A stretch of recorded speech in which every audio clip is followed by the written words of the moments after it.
안녕하세요. 저는 심CLR의 코드 리뷰를 맡은 백인철입니다. 이 심CLR의 코드는 파이터치로 작성되었으며 run.py 파일을 실행함으로써 모델을 훈련시킬 수 있습니다. 이 코드 프로젝트 같은 경우에는 run.py 그리고 데이터셋 파일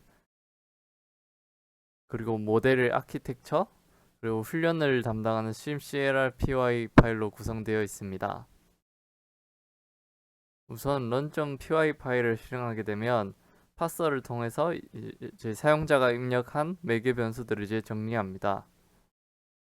그리고 이 메인 함수가 실행되어서 모델이 훈련하게 되어지는데요. 심CLR의 실행에 있어서 가장 필요한 부분들을 설명드리도록 하겠습니다. 우선 데이터셋을 정의해야 합니다. 데이터셋은 데이터 전처리를 담당합니다. 로우 데이터를 학습에 사용할 수 있게 그리고 잘 학습이 되도록 데이터 어그멘테이션들을 담당하는 부분이 됩니다. 그리고 모델이 훈련되도록 텐서 형식으로 변환해 줍니다. 그리고 이 데이터 로더가 배치 사이즈 등 맞게끔 데이터셋에서 이제 변환된 데이터들을 불러와 줍니다. 이 안에서 랜덤하게 이제 데이터들을 셔플할 수도 있고 모델이 훈련에 사용할 수 있도록 이 트레인 로더를 이터레이션을 통해서 이 데이터 로더가 데이터를 반환하도록 합니다. 그러면 거기서 이제 반환된 데이터를 이 레지넷 심CLR의 레지넷에 통과하게 되고 훈련하게 됩니다. 옵티마이저는 아담 옵티마이저 그리고 스케줄러 같은 경우에는 코사인 어널링이라는 스케줄링 방식을 사용했습니다. 위 부분들이 이제 훈련에 필요한 부분들을 이제 정의한 부분이고 이 심CLR의 점 트레인 부분이 실질적으로 모델을 훈련하는 부분이 됩니다. 가장 우선 컨트라스티브 러닝 데이터셋에 대해 살펴보도록 하겠습니다. 코드에서는 CPA10과 이제 STL10에 대한 데이터를 지원을 하고 있고요.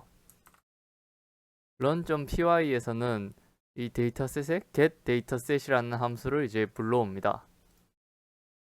그리고 getDataset에 어떤 데이터셋을 쓸지 그리고 몇 개의 뷰를 쓸지 정하게 되는데 이 코드 같은 경우에는 2개의 뷰만 사용할 수 있다고 합니다.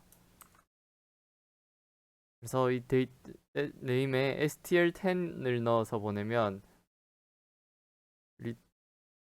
이 값을 리턴하게 되는데요. valid dataset이라는 사전형의 이제 stl10을 찾아서 이 람다 함수 형식을 반환하게 됩니다. 이 데이터셋 이 안에 보시면 또 transform contrastive learning view generator라는 것이 있습니다. 이 부분이 이제 데이터 어그멘테이션을 담당하는 트랜스폼 부분입니다. 그래서 getCLR pipeline transform이라는 데이터 어그멘테이션과 그리고 nview 여기선 2개로 되어 있는데 논문에서와 같이 2개의 포지티브 페어를 만들어서 데이터 어그멘테이션을 하는 부분이 되겠습니다. 데이터 어그멘테이션 같은 경우에는 논문에서 똑같이 사용을 한다고 하는데요. 랜덤으로 사이징 크로핑하고 그 호라이즌틀 방향으로 뒤집는다던가 색깔을 랜덤하게 이제 랜덤 확률로 이제 적용을 시키고 또 나머지 이제 랜덤한 확률로 회색으로 이제 바꿉니다. 그리고 가우시안 블러를 사용한 다음에 모델이 훈련할 수 있도록 텐서 형식으로 바꾸게 됩니다. 그리고 포지티브 페어를 만들 수 있게 이 트랜스폼을 이제 2번 사용하게 할 수 있게 하는 것이 바로 이 컨트라스티브 러닝 뷰 제너레이터입니다. 이 컨트라스티브 러닝 뷰 제너레이터는 뷰 제너레이터라는 파이썬 파일에 되어 있는데요. 보시면 트랜스폼 함수를 이제 컨트라스티브 러닝 데이터셋에서 받고 그리고 뷰의 개수를 인자로 받아서 다음 이제 함수로 이제 리스트로 호출하게 되는데, 이 방식대로 이제 호출을 하게 되면 포지티브 페어를 이제 두 개씩 만들어서 배치 하나를 만들 수 있습니다. 그래서 배치 사이즈를 16개로 하면 총 32개의 이그샘플이 나오게 됩니다. 이 부분에 대해서는 나중에 이제 주피터 노트북을 통해서 좀 더 자세히 살펴보고, 그리고 로스 함수를 설명해서 좀 더 자세히 설명드리도록 하겠습니다. 이렇게 다시 run py로 돌아와서 이제 데이터 로더가 이제 데이터셋을 받아서 나중에 훈련을 할 때 데이터 로딩을 하게 되고요. 이 레즈넷 심CLR 같은 경우엔 백본 네트워크가 레즈넷인 심CLR의 이제 구조 부분을 이제 정의하게 됩니다. 이 레즈넷 심CLR 같은 경우엔 백본 네트워크와 그리고 MLP 헤드로 구성되어 있습니다. MLP 레즈넷 18 또는 레즈넷 50 뒤에 MLP 헤드를 붙이는 방식으로 이제 되어 있는데요. 이 베이스 모델 인자로 레즈넷 18을 쓸지 레즈넷 50을 쓸지 정해서 주게 되면 get 베이스 모델을 통해서 백본 네트워크를 정하고, 그리고 이 self.backbone.fc 부분의 리니어 레이어를 넣어서 리니어 레이어와 렐루 함수를 넣어서 백본 네트워크 레즈넷 뒤에 MLP 헤드를 붙이는 방식을 사용합니다. 이런 이제 네트워크를 이제 사용을 하게 될 거고요.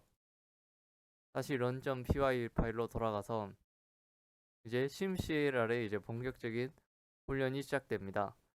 심CLR 클래스를 생성을 해서 심CLR의 트레인 함수를 트레인 로더와 이제 이용을 해서 모델 훈련이 시작되는데요. 심CLR에서 이 트레인 부분이 이제 실질적으로 동작을 하는 부분입니다. 이 그레이드 스케일러 같은 경우에는 그라디언트 뭐 훈련을 할 때 어떤 자료형을 사용할까를 자동으로 캐스팅을 해주는 패키지입니다. 그래서 플로팅 포인트 16을 이제 사용을 하게 되고요. 트레인 로더에서 이제 이터를 해서 이미지들 이제 한 배치 안에서의 이미지들을 가져옵니다.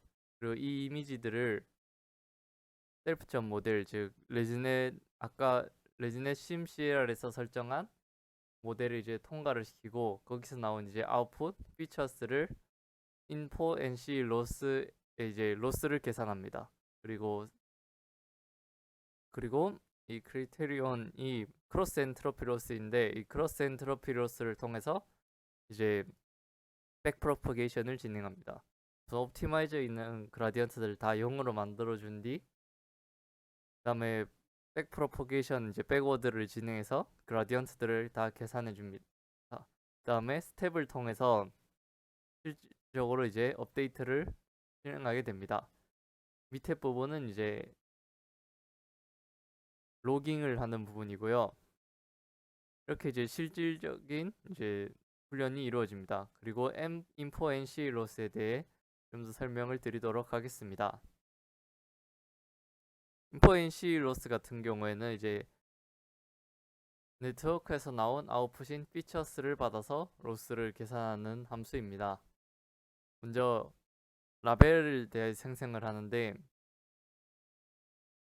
배치 사이즈를 일단 16을 생성했다고 가정을 합시다. 그러면 포지티브 페어 때문에 실질적인 배치 사이즈는 이제 32, 32개가 나오게 됩니다. 그래서 이런 라벨을 만들어 주겠습니다. 이 아래 터치캣 라벨스를 생성하게 되면 0부터 15까지, 그리고 한 번 더 0부터 15까지 해서 이 첫 번째 0과 16번째 0은 서로 포지티브 페어이고, 이 16번째 15와 라벨 15와 32번째 라벨 15는 포지티브 페어인 리스트를 만들게 됩니다. 이렇게 만든 라벨스를 이용해서 이제 32,32 매트릭스에 이 32,32 매트릭스에 서로 포지티브한 페어를 이제 1로 마킹해 줍니다. 그래서 첫 번째 행에서는 첫 번째 원소와 16번째 원소가 1이 됩니다. 그리고 이제 피처스 이제 아웃풋 벡터를 이제 크기가 1인 벡터로 이제 만들어 주게 되고요. 그리고 서로 이제 내적을 해서 각끼리 이제 내적을 합니다. 그리고 이 부분은 이제 다이어고널 이제 한 대각행렬을 이용해서 대각 성분들을 이제 0으로 만들어주는 작업을 하는 부분입니다. 왜냐하면 대각 성분 부분들은 자신과 자신을 비교하는 부분이기 때문에 전부 0으로 만들어줘야 합니다. 다음 라벨스.불을 이용해서 이제 포지티브한 라벨끼리 이제 시밀러리티 매트릭스를 가져오고 그분 이제 포지티브가 되고 그 라벨스 불 이제 낫을 이용해서 0인 부분들만 가져온 부분이 이제 네거티브 부분입니다. 이렇게 해서 두 부분을 이제 합치게 되면 여기서 배치 사이즈가 32였기 때문에 32,31의 매트릭스가 나오게 됩니다. 그리고 논문에서 제시된 로스와 똑같이 템퍼러처를 나누어서 사용하게 됩니다. 여기까지가 이제 파이썬 코드 설명 부분이었고요. 이제부터 주피터 노트북에서 간단하게 한번 이 코드들을 이용해서 좀 더 간단히 돌려보도록 하겠습니다. 주피터 노트북에서는 그 아그 파싱을 따로 하지 않고 그냥 아그 클래스를 따로 만들어서 이제 사용을 했습니다. 저희는 이제 STL10 그리고 뷰를 2개 쓸 것이고 배치 사이즈는 16으로 했습니다. 레즈넷 18을 이용할 것이고 나는 CPU만 사용해서 해보도록 하겠습니다.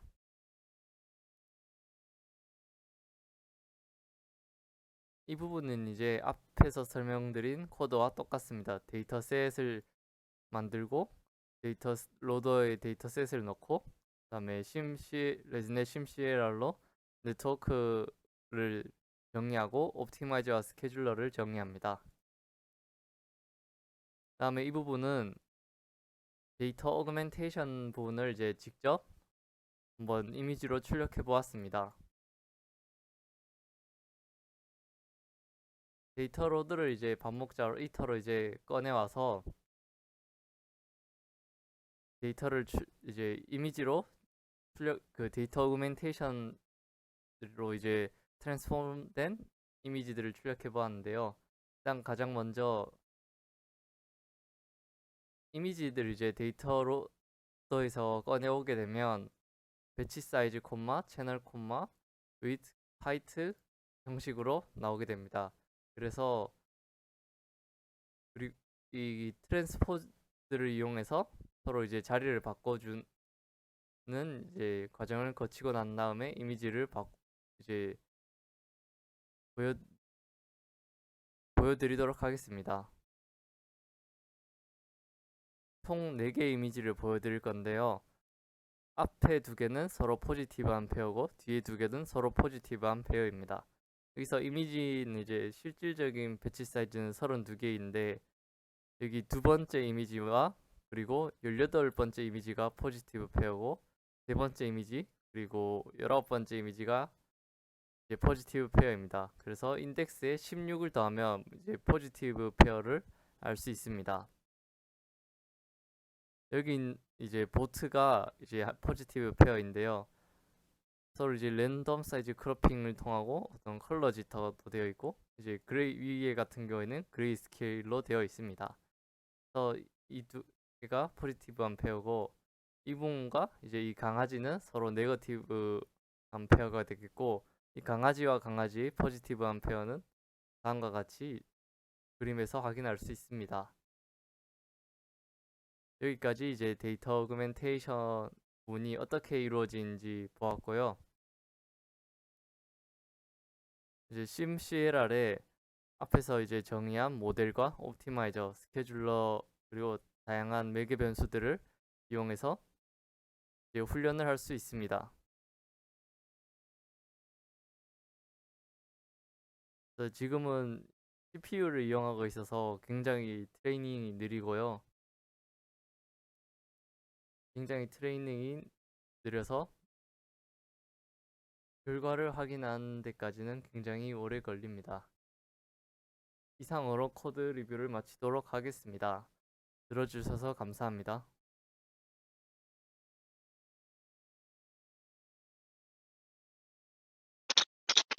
Hello, I'm Hyupjin, and our team is Hyupjin Lee and Incherbek. And I'll be reviewing a simple framework for contrastive learning of visual representation. This image is a simple framework of contrastive learning, and this framework has four major components. The first component is data augmentation. This module transforms any given data example randomly resulting in two correlate view of the same example, like this. One input image to two correlate different view of the image. These two images are used as positive pair, and in the paper they use sequentially apply three augmentation: random cropping, random color distortion, and random Gaussian blur. Next component is encoder, which based neural network. This network extracts representation vector from augmented data. Example: in the paper they use ResNet for the encoder. Third component is projection head. This is very small neural network. This network maps representations to the space where contrastive loss is applied.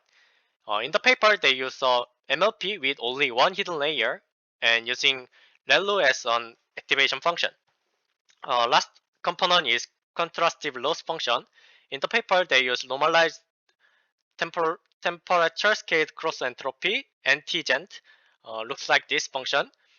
And when there are n example in the batch, two n are made by data augmentation, and two are used as positive pair, here I and j, and others are negative pair. This loss function aims to identify xj in augmented data example set xk for a given xi, where xi and xj are positive pair. Let's take a closer look at each component and take a look what kind of setting is good in performance with some experimental research. First, data augmentation has very many methods like like cropping, resize, or color distortion, and Gaussian blur, something else. And you can use various combination of data augmentation. So this image means linear evaluation accuracy under individual data augmentation in diagonal color, index uh, point, and or composition of data augmentation, non-diagonal part. If you look at the research, single data augmentation, diagonal, is worse than composition of data augmentation. And you can see one component here, composition of augmentation stand out, random cropping and color distortion. And next, encoder. When you use more complex encoder, you can get more better performance. Like this, big number of parameter means more higher accuracy. Next is projection head. You can use various projection head, but non-linear projection head show better performance than linear projection head or non-projection. Next is loss function. We can use various loss function like this, but the NTGent is the best performance. Finally, when in the batch site, when epoch is very large, like 10,000 epochs, there is not much difference in performance due to the batch size, but in small epochs like 100 epochs, large batch size has good performance. So in the paper, they use LAS optimizer for large batch size. Now let's look Sinclair's experimental research. The left side is the linear evaluation result for representation learned by constructive learning, and right side is result of fine-tuning by equally sample the label of ImageNet. Sinclair shown good performance in both experiments, like here or here. Finally, this table is comparison transport learning performance of Sinclair with supervised baseline across 12 natural image classification dataset. And Sinclair performed well in most dataset and surpassed supervised baseline in some dataset. This is end of the paper review, and thank you for listening.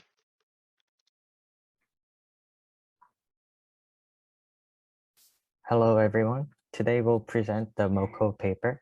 My name is Jun Hyung Lee, and I'll be presenting the presentation, and our other two members will present the code review in the later session. First, we'll talk about the motivation and methods that were used in this paper. And lastly, we'll go over the experiments to check the results. The hypothesis of this paper is that good features can be learned by a large dictionary that covers a lot of negative samples, while the encoder for the dictionary keys remain consistent as possible. Previously, in end-to-end model, it had a limitation of having a big dictionary size because it was limited to its own batch size. In the memory bank, it solved an issue and actually had a bigger dictionary size than the MOCO model, but caused a different limitation. It resulted consistency problem because of the representation of a sample in the memory bank was updated merely when it was shown in the last. So the sampled keys are pretty much the encoders in the previous trainings that makes it less consistent. Moreover, MOCO does not keep track of every sample, and MOCO is more memory efficient and can be trained on a billion scale data. These are 4 key components in this paper. First, 2 main contribution is the dictionary as a queue and momentum contrast. Dictionary as a queue concept is that the current mini batch is in-queued to the dictionary and the oldest mini batch is dequeued. Also, it can be flexed and independently set as a hyperparameter. Momentum contrast is the concept where you slowly update the query encoder. As you see in the figure, ideal M value is 0.99 to 0.9999. It shows that a slowly progressing key encoder is beneficial. When M is too small, the accuracy drops considerably. When the momentum is 0, the training loss oscillates and fails. These results support the motivation of this paper building a consistent dictionary. The loss function is the info NCE loss. The contrastive loss serves as an unsupervised object function for training the encoder networks that represent the queries and keys. P is the temperature hyperparameter. The sum is over 1 positive and k negative samples. This loss can be interpreted as the log loss of a k+1 way softmax-based classifier that tries to classify Q as k+. Lastly, shuffling batch normalization. They use batch normalization in Korean key model, but using batch norm actually prevents training the good representation. We think it's because it shares the inner info and easily finds a low loss solution. Therefore, it uses the shuffling batch norm in key encoder. So this is the figure that gathers all 4 components from the previous slide. MOCO trains a visual representation encoder by matching an encoded query queue to a dictionary of encoded keys using a contrastive loss. The dictionary is built as a queue, and as I explained earlier, the current mini batch in-queues and the oldest mini batch dequeues. Then the keys are encoded by a momentum encoder, slowly update and make it a consistent key with the query encoder. Performance improves as the dictionary size goes up. End-to-end model had limitation of mini batch size, so it was impossible to continue the experiment, as you see the gray graph. on the right side, the figure compared with different methods and architecture, including other unsupervised learning model, MOCO also showed the best results. One of the main goals to unsupervised learning is to train feature that transfers well on the downstream task. MOCO performs well on the downstream task, and we normally use ImageNet supervised pre-training model, but MOCO performs well enough to be compared to the supervised pre-training. MOCO shows near SOTA or SOTA performance on object detection, instance segmentation, and in the key point detection. Thanks for listening, and we'll present the code review in the next session. Thank you.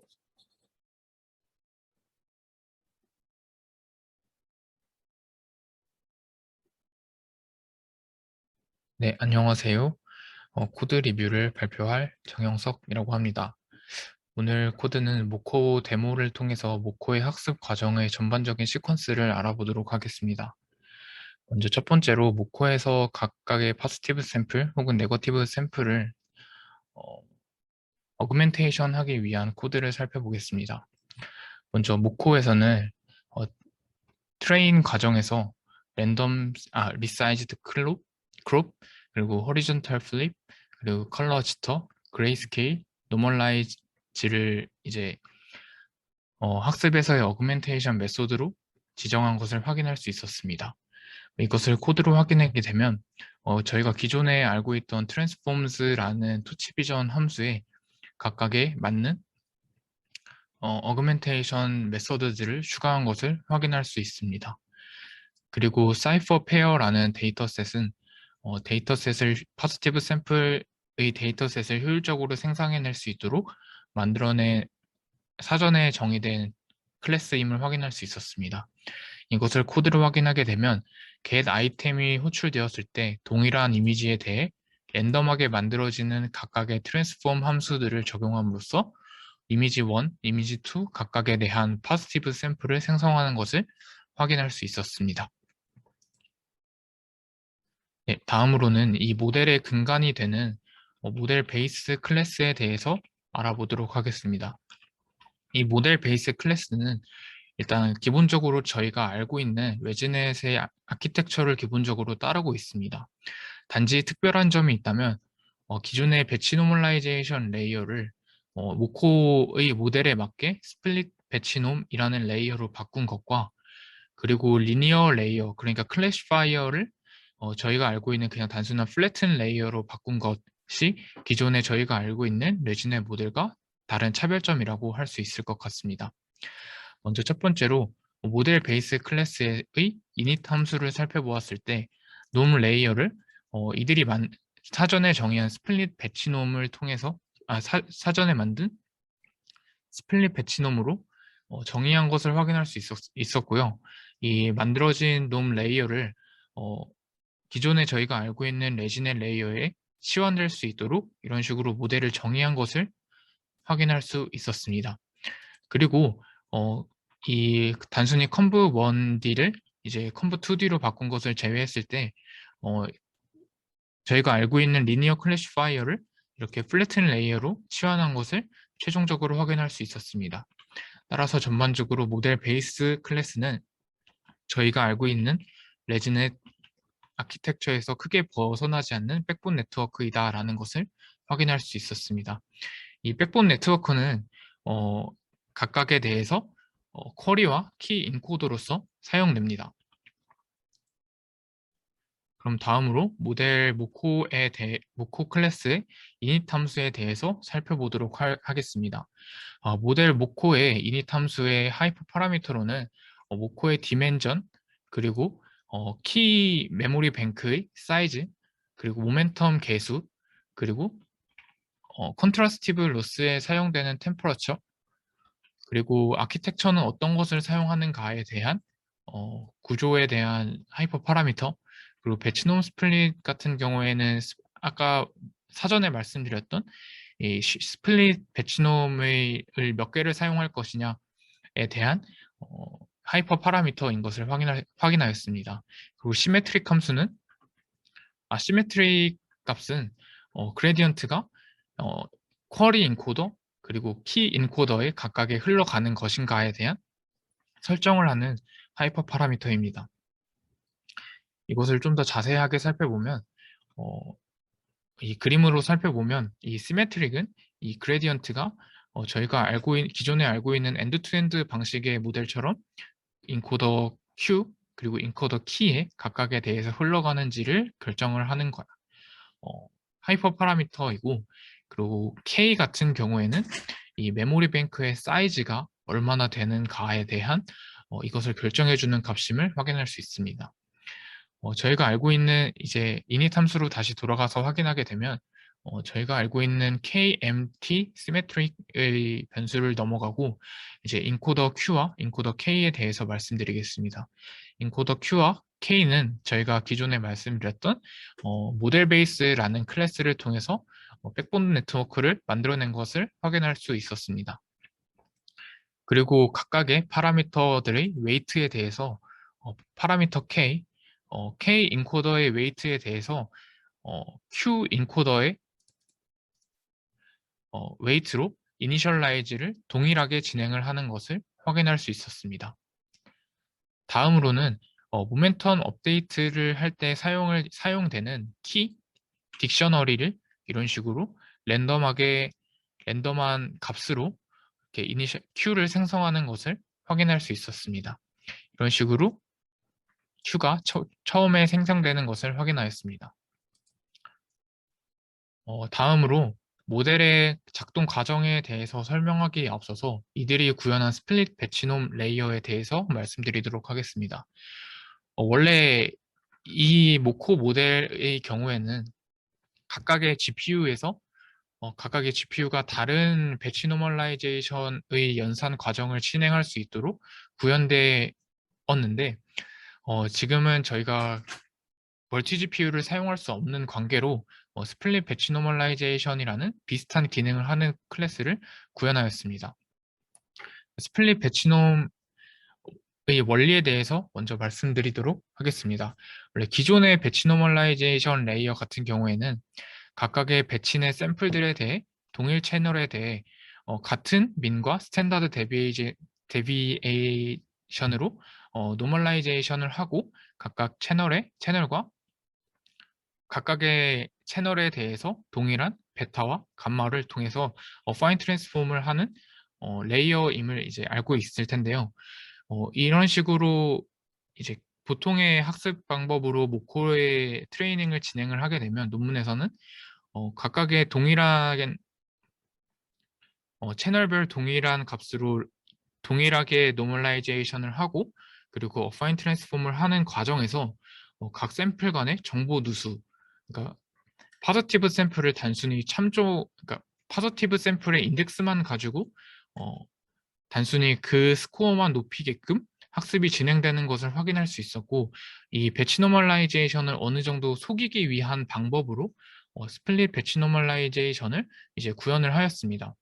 이런 식으로 각 채널이 동일한 민과 베리언스로 노멀라이제이션 되는 것을 방지하기 위해 채널 축으로 각 샘플을 컨캐트네이트하고 이것을 배치 노멀라이제이션을 함으로써 이것을 이 모델에서는 이러한 문제점을 회피하였습니다.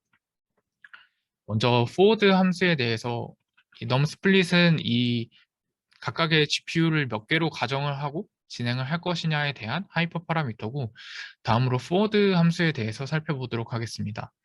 이 forward 함수에서 이 단순히 shape 같은 경우에는 이제 설명을 지나치고 다음으로 이제 학습 과정일 경우 self.training이 true일 경우에는 저희가 방금 말씀드렸던 스플릿 배치 노멀라이제이션 레이어를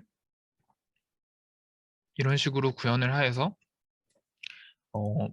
기존의 토치가 가지고 있는 펑셔널의 배치 노멀라이제이션 레이어를 통해 이런 식으로 변경된 인풋 피처를 연산하는 것을 확인할 수 있었습니다. 그리고 만약 트레이닝 과정이 아니라면 저희가 기존에 알고 있는 보통의 배치 노멀라이제이션 레이어를 통해서 노멀라이제이션을 진행을 하는 것을 확인할 수 있었습니다. 다음으로는 모코의 전반적인 학습 과정에 대한 시퀀스를 살펴보도록 하겠습니다. 먼저 모코의 트레이닝 프로세스를 간단하게 이렇게 정리를 해보았습니다. 먼저 첫 번째로 모코는 키 인코더를 모멘텀 밸류에 맞춰서 쿼리 인코더를 통해서 그 웨이트를 업데이트하는 과정을 거치게 되고요.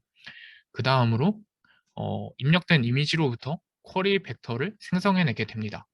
그리고 나서는 아까 말씀드렸던 스플릿 배치 노멀라이제이션에 입력되기에 앞서서 배치 노멀라이제이션을 속이기 위한 메서드 가운데 하나로 각각의 키 벡터를 셔플링을 진행을 하게 됩니다.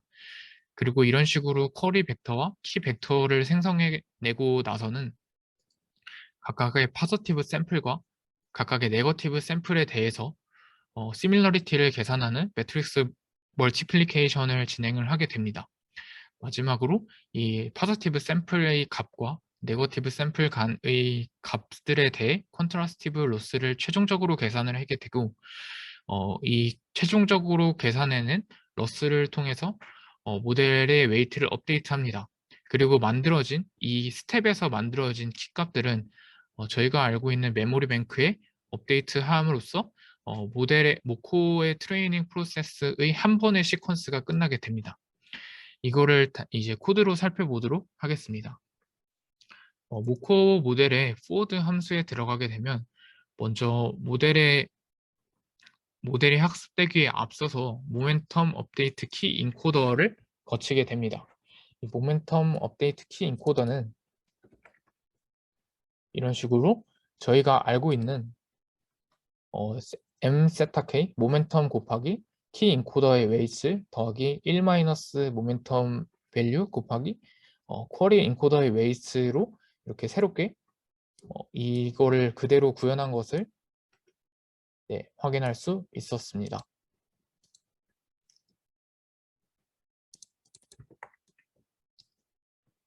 네. 다음으로는 아까 말씀드렸던 시메트릭하지 않은 경우에는 이렇게 컨트라스티브 로스 함수로 들어가게 되는 것을 확인할 수 있습니다. 이 컨트라스티브 로스 함수에서는 먼저 첫 번째로 쿼리 벡터를 입력된 이미지로부터 생성해내게 됩니다. 그리고 코사인 시뮬러리티를 통해서 각각의 시밀러리티를 계산해내기 때문에 노멀라이즈 함수를 통해 쿼리 벡터를 노멀라이즈 하는 것을 확인할 수 있었습니다.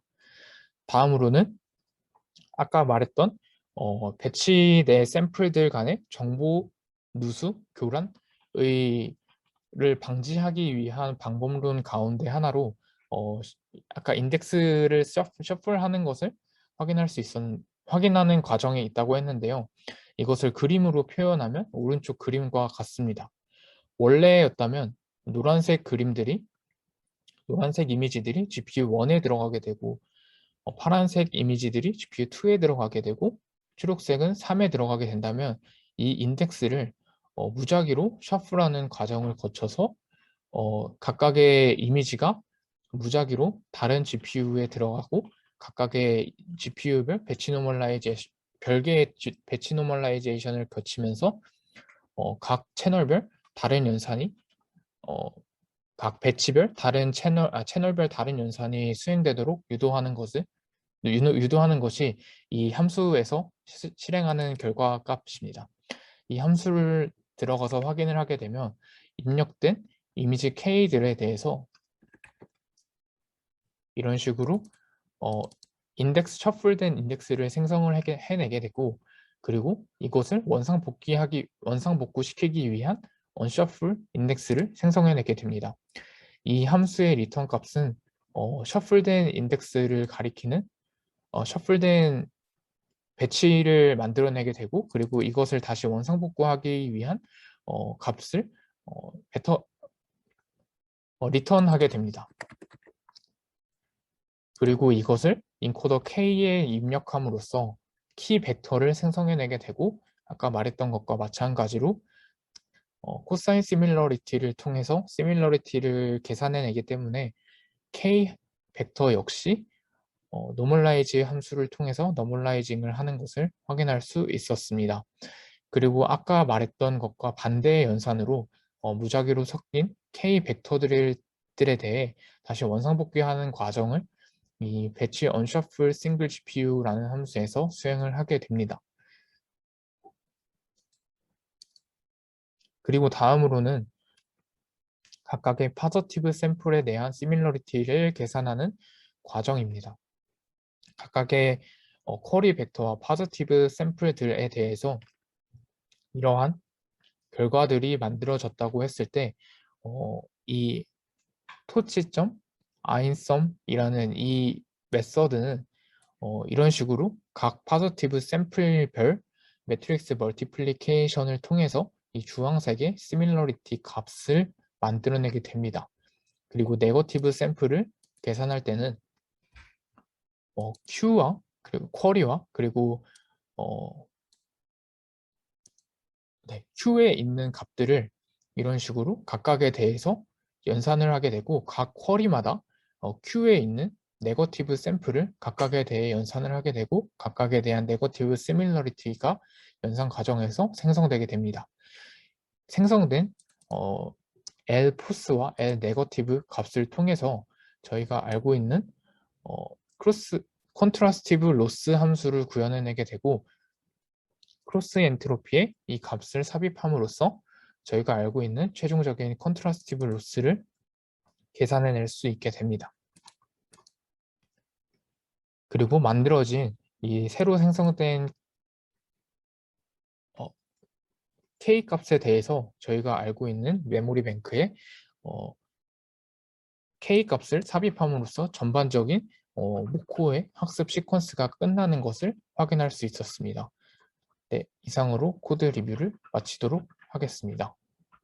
And today we are going to give a representation on a simple framework for contrastive learning of visual representation.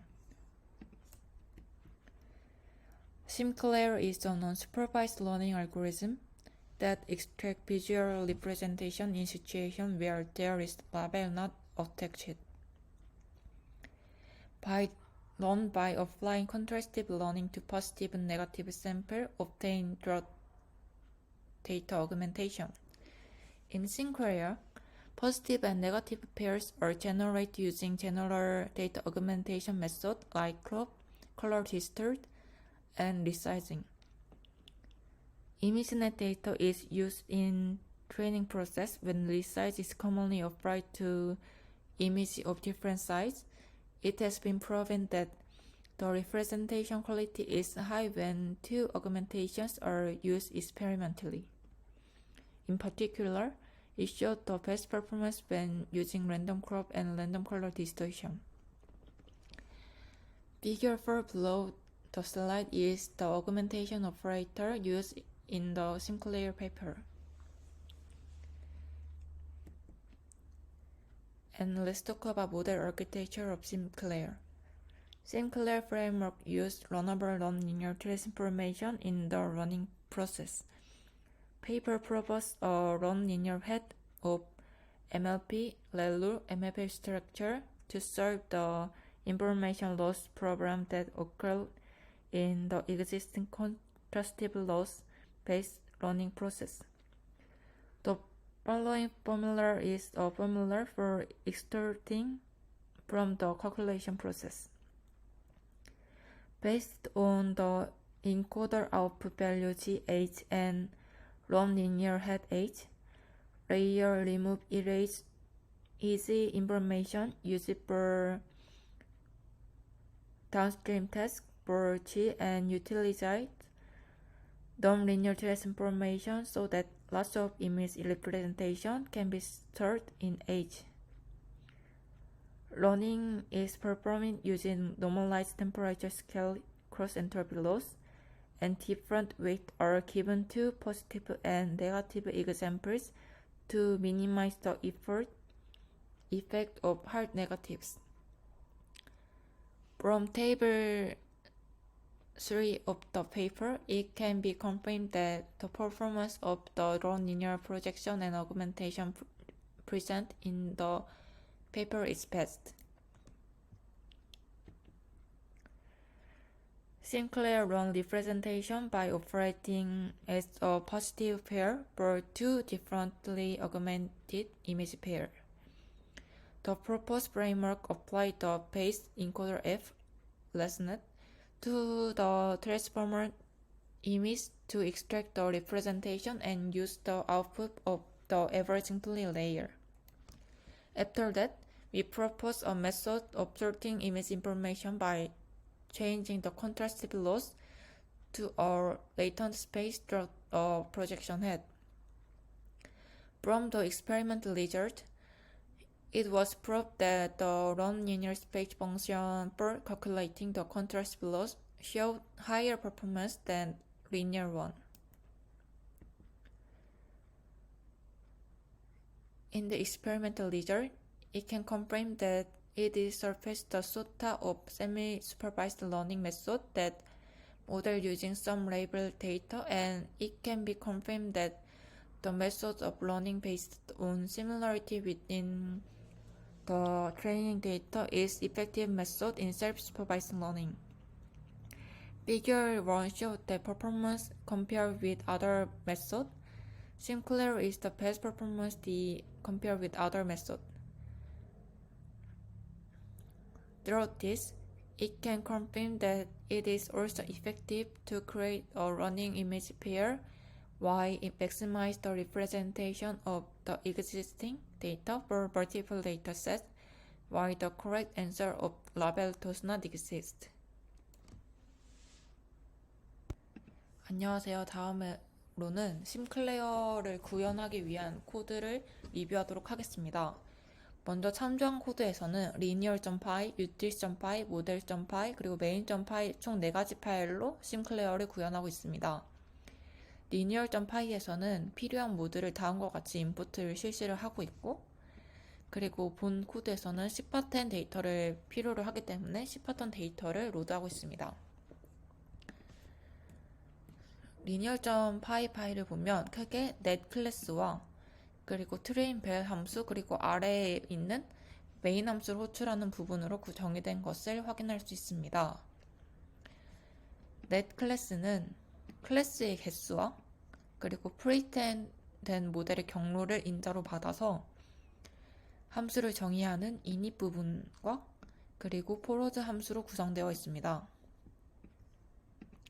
해당 부분에서는 심클레어에서 피처 리프레젠테이션을 내보내는 인코더와 그리고 최종적으로 분류를 수행하는 FC 레이어, 그리고 모델을 불러오는 부분이 있습니다. 모델을 불러오기 위해서는 load state dit 함수를 통해 그 경로를 구성하고 해당 모델을 불러오게 됩니다. 이는 정의된 forward 함수에서 1차원으로 플랫된 피처를 인풋으로 받아 아웃풋을 내보내는 연산 과정에서 사용되게 됩니다.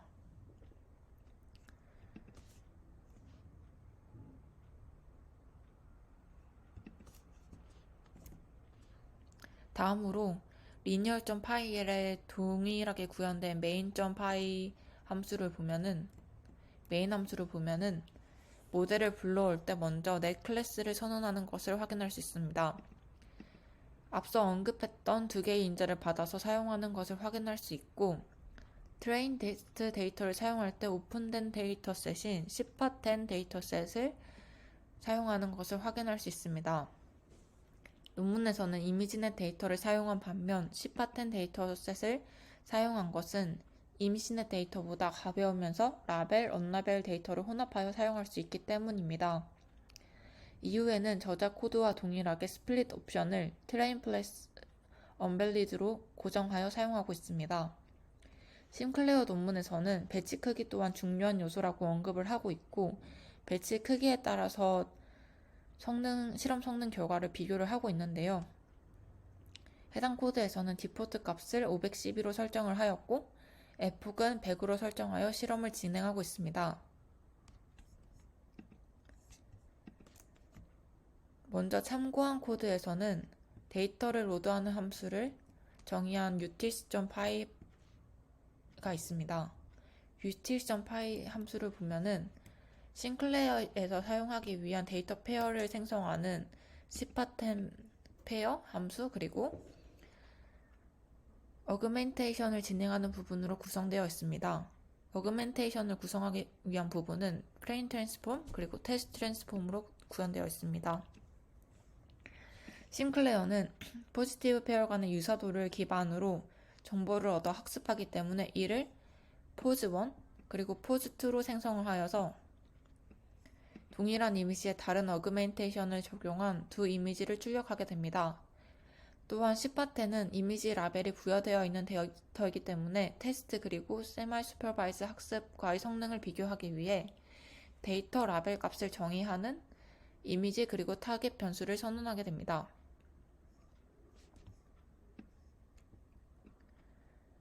이후 학습 가능한 형태로 데이터를 변환하기 위해서 from array 함수를 통해서 이미지를 array 형태로 변환하는 과정을 거치고 트랜스폼 함수에 적용하는 것을 확인할 수 있습니다. 본 코드에서는 전 처리할 때 원본 코드와 다른 부분은 리사이즈를 실시하지 않는다는 것인데 논문에서 사용한 이미지넷 데이터 같은 경우 데이터 자체가 각기 다른 크기의 이미지를 가지고 있어 리사이즈하는 과정이 필요한 반면 cpatem의 경우에는 이미지 크기가 동일하기 때문에 리사이즈 과정을 거치지 않습니다. 트레인 그리고 테스트 데이터를 어그멘테이션 하는 부분인 트레인 그리고 테스트 트랜스폼 함수를 살펴보면은 토치 비전에서 제공하는 함수인 트랜스폼스 함수로 어그멘테이션 인자를 다르게 설정해 적용하는 것을 확인할 수 있습니다. 논문에서는 이미지넷 데이터셋을 랜덤 크롭, 리사이즈, 랜덤 컬러 디스토션, 랜덤 가우시안 블러 방식을 이용해 어그멘테이션을 진행하고 비교하고 있습니다. 본 코드에서는 이를 트랜스폼 컴포즈 파라미터를 이용해 어그멘테이션의 인자값으로 먼저 호리저널 블럭을 이용해 이미지를 뒤집은 형태로 만드는 어그멘테이션을 진행합니다. 이후 3개 변화를 주는 컬러 지터 부분, 그리고 흑백으로 변화하는 그레이스케일 부분, 그리고 마지막에는 텐서 값으로 변환해 변환된 텐서 값을 노멀라이즈 하는 부분으로 하여 값이 출력될 수 있도록 하고 있습니다.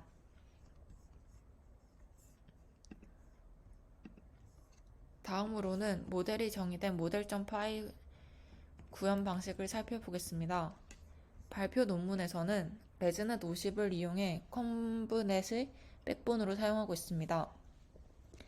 이미지넷 데이터를 사용한 경우 입력 데이터의 차원을 224 곱하기 224 곱하기 3 차원으로 받고 있고 임베딩 벡터의 크기가 2048이 되도록 내보내고 있으며 본 논문에서는 cpatem 데이터를 이용해 32by 32by 3차원의 크기의 데이터를 입력값으로 받고 있습니다. 본 코드에서도 마찬가지로 레즈넷 50 모델을 사용을 하고 있으며 아래에서 보시다시피 name children이라는 함수를 이용해 레즈넷 모델의 직속 자식 노드를 불러올 수 있도록 하고 있습니다. 해당 과정에서 폴문을 실행을 하게 되면 레즈넷 모델이 구성하고 있는 정보가 반환되어 name 변수에 저장이 되게 됩니다. name 변수에 저장되는 값을 예시로 들면 아래와 같이 conv 그리고 렐루, max풀과 같이 레즈넷 50을 구성하는 레이어 정보를 가지게 됩니다. 따라서 레즈넷 모델 50을 가져올 때 name 값이 conv 1인 경우에는 conv 1을 지나는 과정을 의미하며 이때 레이어의 구조를 nn.conv2d 함수를 통해서 새롭게 정의하도록 명시하고 있습니다. 여기서 아래에 볼 수 있는 isInstance라는 조건을 명시하는 함수인데 이 경우에는 nn.linear가 아닐 경우에도 혹은 nn.maxfull이 아닌 경우에도에 대한 조건을 명시하고 있어 앞서 어레이로 초기화했던 self.f 모드를 어펜드하여 저장할 수 있도록 합니다. 이후 인코더를 거치고 심클레어에서 컨트라스트 러닝 정보 손실을 방지하기 위해 제한된 부분이라고 할 수 있는 프로젝션 헤드를 거치게 됩니다. 이 과정에서는 2dense 레이어의 멀티 퍼셉트론 구조를 이용하고 2048개의 유닛과 히든 레이어는 non-linearity activation 함수인 nn.relu 함수를 이용해 출력값을 내보내게 됩니다. forward 함수에서는 인코더에서 계산된 값을 toList.flatten 함수를 이용해서 평탄화하는 과정을 거치고 해당 아웃풋 값을 앞에서 정의한 프로젝션 헤드를 통과시켜서 dim-1로 지정한 값을 normalize하여 값을 출력하게 됩니다. 전체적인 과정을 간략하게 요약하면 트레인 리빌레이션을 위해서 픽스된 싱클레어 인코더를 이용해 리니어 클래시피케이션을 학습하게 되면은 아웃풋 리프레젠테이션을 저장하여 내보내는 구조를 가지는 것을 확인할 수 있습니다.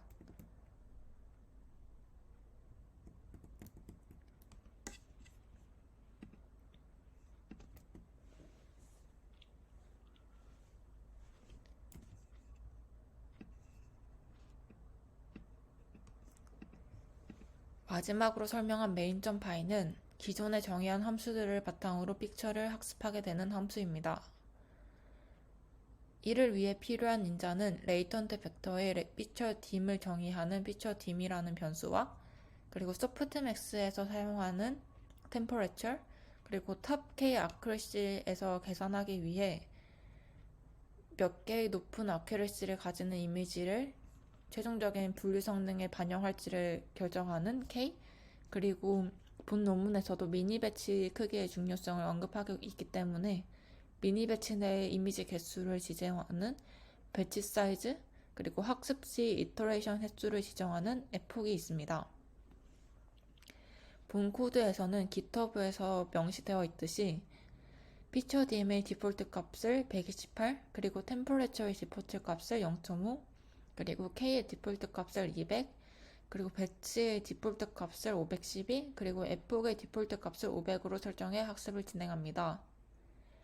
디폴트 값을 적용해 탑1 accuracy를 구한 결과 89.1%의 성능을 10% 데이터 분류 문제에서 얻을 수 있는 것을 확인하였습니다. 본 논문과 메인 논문의 차이점은 LARS 옵티마이저 대신 아담 옵티마이저를 이용해 학습을 진행한다는 것입니다.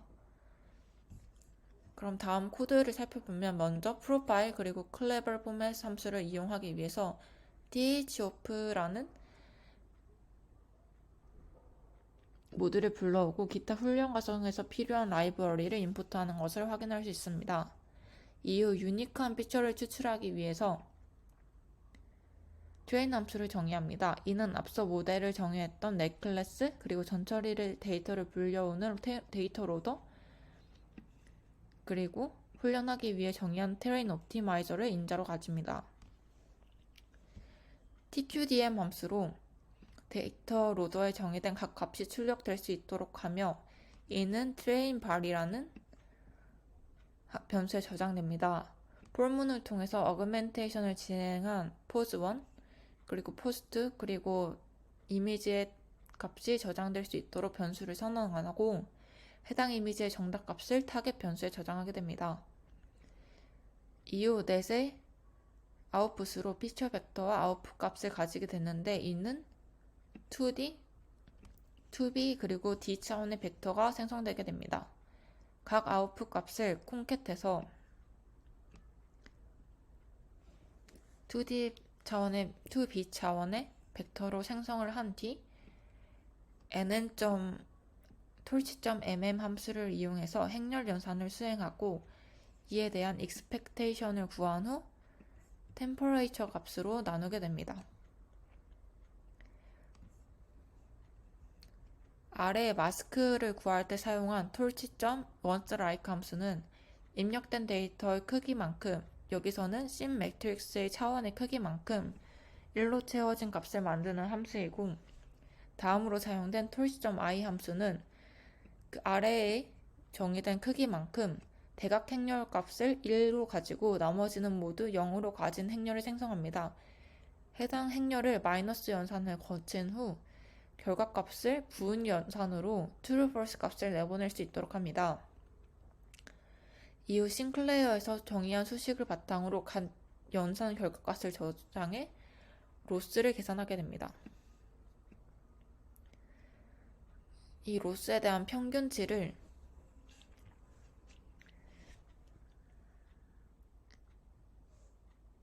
계산해 최종적인 로스를 계산하고 이후 옵티마이저를 이용해 훈련을 진행하게 됩니다.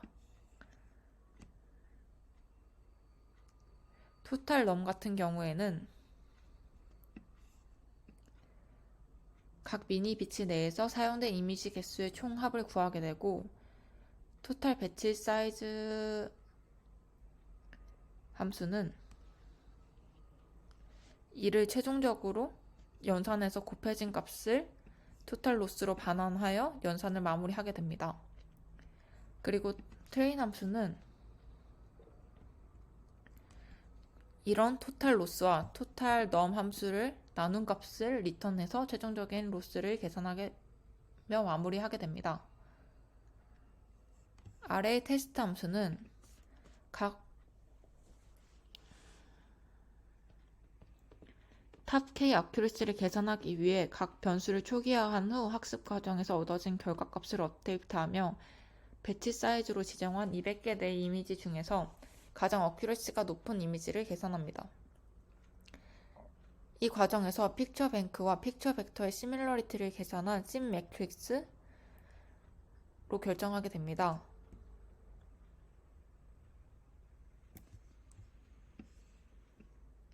또한 테스트에서는 라벨 정보를 필요로 하기 때문에 각 라벨의 크기에 맞게 원핫 인코딩을 실시를 하게 되고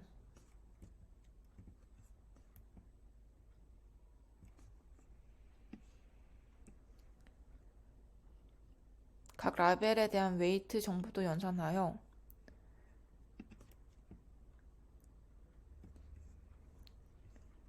asSort라는 함수를 거친 후에 정보를 연산하여 최종적으로 예측된 값과 기존의 라벨 값을 비교하는 과정을 거쳐서 총 탑 1 어큐러시와 그리고 탑 5 어큐러시를 반환하게 됩니다.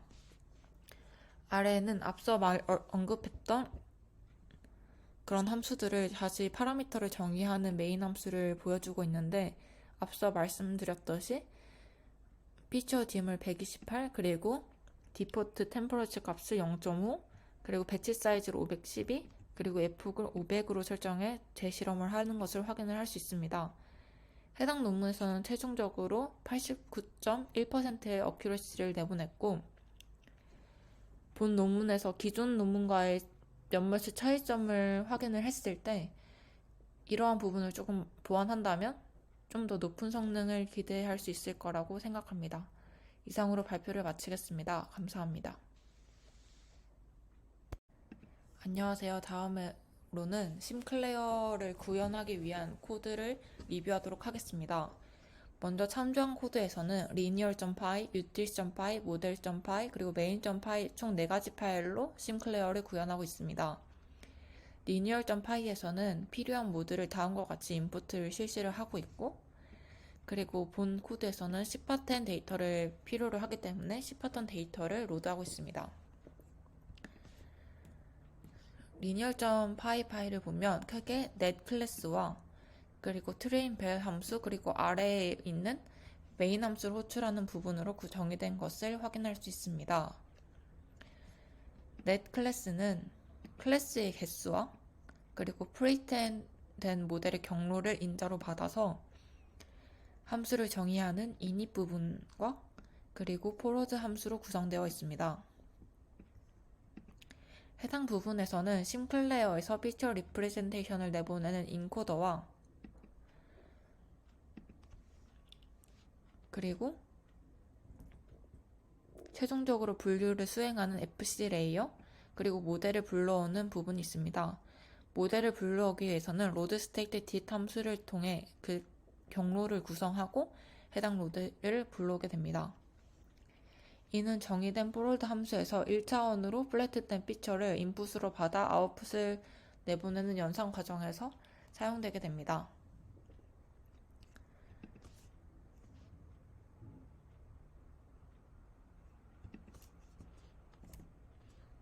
다음으로 linear.py에 동일하게 구현된 main.py 함수를 보면은 메인 함수를 보면은 모델을 불러올 때 먼저 net 클래스를 선언하는 것을 확인할 수 있습니다. 앞서 언급했던 두 개의 인자를 받아서 사용하는 것을 확인할 수 있고, 트레인 테스트 데이터를 사용할 때 오픈된 데이터셋인 10파10 데이터셋을 사용하는 것을 확인할 수 있습니다. 논문에서는 이미지넷 데이터를 사용한 반면 10파10 데이터셋을 사용한 것은 이미지넷 데이터보다 가벼우면서 라벨, 언라벨 데이터를 혼합하여 사용할 수 있기 때문입니다. 이후에는 저작 코드와 동일하게 스플릿 옵션을 트레인 플러스 언밸리드로 고정하여 사용하고 있습니다. 심클레어 논문에서는 배치 크기 또한 중요한 요소라고 언급을 하고 있고, 배치 크기에 따라서 실험 성능 결과를 비교를 하고 있는데요. 해당 코드에서는 디포트 값을 512로 설정을 하였고, f근 100으로 설정하여 실험을 진행하고 있습니다. 먼저 참고한 코드에서는 데이터를 로드하는 함수를 정의한 utils.py가 있습니다. utils.py 함수를 보면은 싱클레어에서 사용하기 위한 데이터 페어를 생성하는 10파10 페어 함수, 그리고 어그멘테이션을 진행하는 부분으로 구성되어 있습니다. 어그멘테이션을 구성하기 위한 부분은 플레인 트랜스폼 그리고 테스트 트랜스폼으로 구현되어 있습니다. 심클레어는 포지티브 페어 간의 유사도를 기반으로 정보를 얻어 학습하기 때문에 이를 포즈1 그리고 포즈2로 생성을 하여서 동일한 이미지에 다른 어그멘테이션을 적용한 두 이미지를 출력하게 됩니다. 또한 10파10은 이미지 라벨이 부여되어 있는 데이터이기 때문에 테스트 그리고 세마이 슈퍼바이즈 학습과의 성능을 비교하기 위해 데이터 라벨 값을 정의하는 이미지 그리고 타겟 변수를 선언하게 됩니다.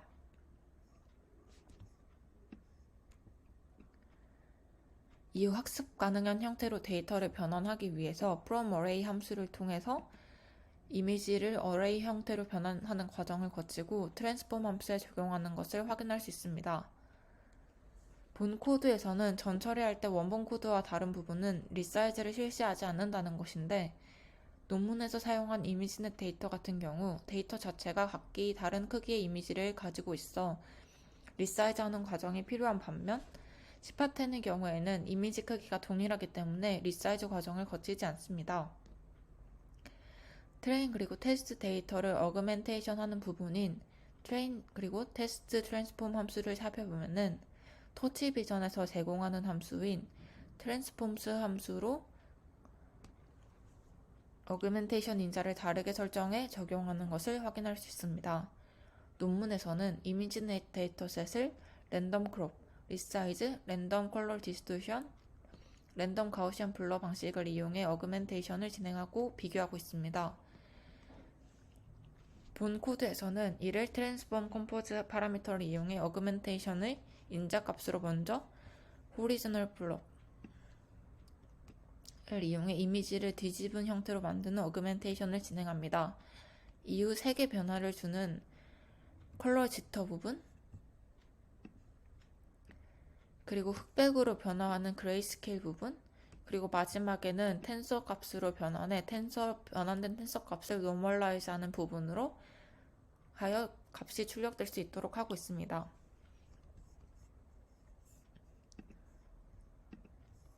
다음으로는 모델이 정의된 모델.py 구현 방식을 살펴보겠습니다. 발표 논문에서는 레즈넷 50을 이용해 컨브넷을 백본으로 사용하고 있습니다. 이미지넷 데이터를 사용한 경우 입력 데이터의 차원을 224 곱하기 224 곱하기 3 차원으로 받고 있고, 임베딩 벡터의 크기가 2048이 되도록 내보내고 있으며, 본 논문에서는 10파10 데이터를 이용해 32x 32x 3차원의 크기의 데이터를 입력 값으로 받고 있습니다. 본 코드에서도 마찬가지로 레즈넷 50 모델을 사용을 하고 있으며, 아래에서 보시다시피 name children이라는 함수를 이용해 레즈넷 모델의 직속 자식 노드를 불러올 수 있도록 하고 있습니다. 해당 과정에서 폴문을 실행을 하게 되면 레즈넷 모델을 구성하고 있는 정보가 반환되어 name 변수에 저장이 되게 됩니다. name 변수에 저장되는 값을 예시로 들면 아래와 같이 conv 그리고 렐루, max풀과 같이 레즈넷 50을 구성하는 레이어 정보를 가지게 됩니다. 따라서 레즈넷 모델 50을 가져올 때 name 값이 conv1인 경우에는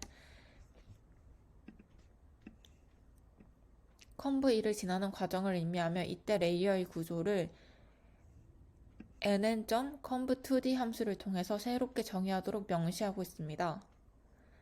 여기서 아래에 볼 수 있는 isInstance라는 조건을 명시하는 함수인데 이 경우에는 nn.linear가 아닐 경우에도 혹은 nn.maxfull이 아닌 경우에도에 대한 조건을 명시하고 있어 앞서 어레이로 초기화했던 self.f 모드를 append하여 저장할 수 있도록 합니다. 이후 인코더를 거치고 심클레어에서 컨트라스트 러닝 정보 손실을 방지하기 위해 제한된 부분이라고 할 수 있는 프로젝션 헤드를 거치게 됩니다. 이 과정에서는 2 dense 레이어의 멀티 퍼셉트론 구조를 이용하고 2048개의 유닛과 히든 레이어는 run linearity activation 함수인 nn.relu 함수를 이용해 출력값을 내보내게 됩니다. forward 함수에서는 인코더에서 계산된 값을 twist.flatten 함수를 이용해서 평탄화하는 과정을 거치고 해당 아웃풋 값을 앞에서 정의한 프로젝션 헤드를 통과시켜서 dim-1로 지정한 값을 normalize하여 값을 출력하게 됩니다. 전체적인 과정을 간략하게 요약하면 트레인 리벨레이션을 위해서 픽스된 심클레어 인코더를 이용해 리니어 클래시피케이션을 학습하게 되면은 아웃풋 리프레젠테이션을 저장하여 내보내는 구조를 가지는 것을 확인할 수 있습니다.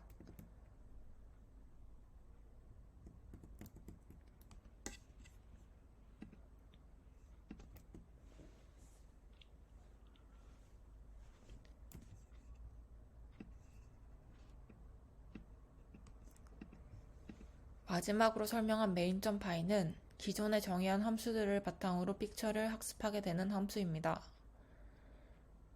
이를 위해 필요한 인자는 레이턴트 벡터의 피처 dim을 정의하는 피처 dim이라는 변수와 그리고 softmax에서 사용하는 temperature 그리고 top k accuracy에서 계산하기 위해 몇 개의 높은 accuracy를 가지는 이미지를 최종적인 분류 성능에 반영할지를 결정하는 k 그리고 본 논문에서도 미니 배치 크기의 중요성을 언급하고 있기 때문에 미니 배치 내의 이미지 개수를 지정하는 배치 사이즈 그리고 학습 시 이터레이션 횟수를 지정하는 f폭이 있습니다. 본 코드에서는 GitHub에서 명시되어 있듯이 피처 DM의 디폴트 값을 128 그리고 템퍼레처의 디폴트 값을 0.5 그리고 K의 디폴트 값을 200 그리고 배치의 디폴트 값을 512 그리고 f폭의 디폴트 값을 500으로 설정해 학습을 진행합니다. 디폴트 값을 적용해 탑1 accuracy를 구한 결과 89.1%의 성능을 10% 데이터 분류 문제에서 얻을 수 있는 것을 확인하였습니다. 본 논문과 메인 논문의 차이점은 LARS 옵티마이저 대신 아담 옵티마이저를 이용해 학습을 진행한다는 것입니다. 그럼 다음 코드를 살펴보면 먼저 프로파일 그리고 클레버 포맷 함수를 이용하기 위해서 dhop라는 모듈을 불러오고 기타 훈련 과정에서 필요한 라이브러리를 인풋하는 것을 확인할 수 있습니다. 이후 유니크한 피처를 추출하기 위해서 train 함수를 정의합니다. 이는 앞서 모델을 정의했던 net 클래스 그리고 전처리를 데이터를 불려오는 데이터 로더 그리고 훈련하기 위해 정의한 train 옵티마이저를 인자로 가집니다. tqdm 함수로 데이터 로더에 정의된 각 값이 출력될 수 있도록 하며 이는 train var이라는 변수에 저장됩니다. 폴문을 통해서 어그멘테이션을 진행한 pos1 그리고 pos2 그리고 이미지의 값이 저장될 수 있도록 변수를 선언하고 해당 이미지의 정답 값을 타겟 변수에 저장하게 됩니다. 이후 넷의 아웃풋으로 피처 벡터와 아웃풋 값을 가지게 됐는데 이는 2D, 2B 그리고 D 차원의 벡터가 생성되게 됩니다. 각 아웃풋 값을 콘캣해서 2D 차원의 2b 차원의 벡터로 생성을 한 뒤 torch.mm 함수를 이용해서 행렬 연산을 수행하고 이에 대한 expectation을 구한 후 temperature 값으로 나누게 됩니다.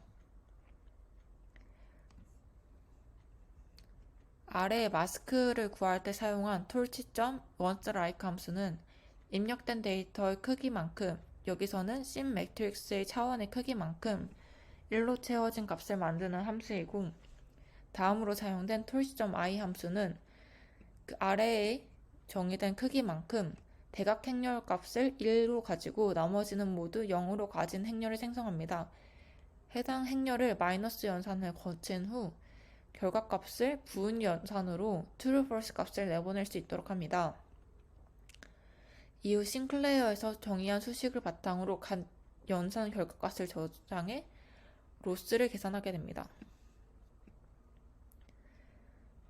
이 로스에 대한 평균치를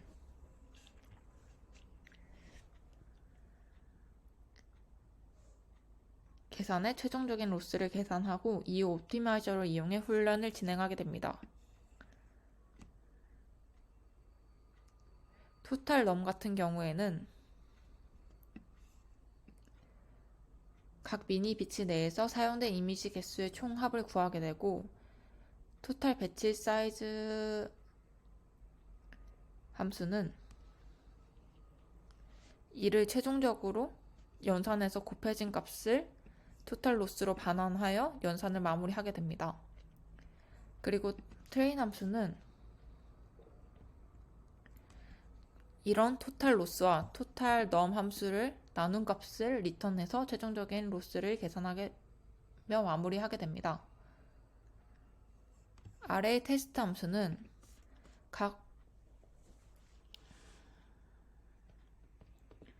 탑 K 어큐러시를 계산하기 위해 각 변수를 초기화한 후 학습 과정에서 얻어진 결과값을 업데이트하며 배치 사이즈로 지정한 200개 내 이미지 중에서 가장 어큐러시가 높은 이미지를 계산합니다.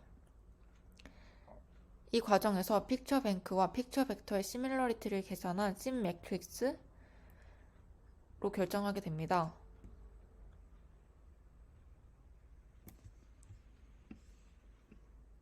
또한 테스트에서는 라벨 정보를 필요로 하기 때문에 각 라벨의 크기에 맞게 원핫 인코딩을 실시를 하게 되고,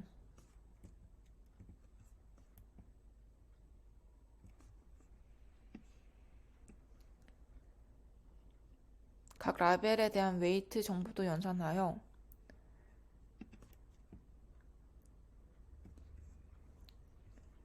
asSort라는 함수를 거친 후에 정보를 연산하여 최종적으로 예측된 값과 기존의 라벨 값을 비교하는 과정을 거쳐서 총 탑 1 어큐러시와 그리고 탑 5 어큐러시를 반환하게 됩니다.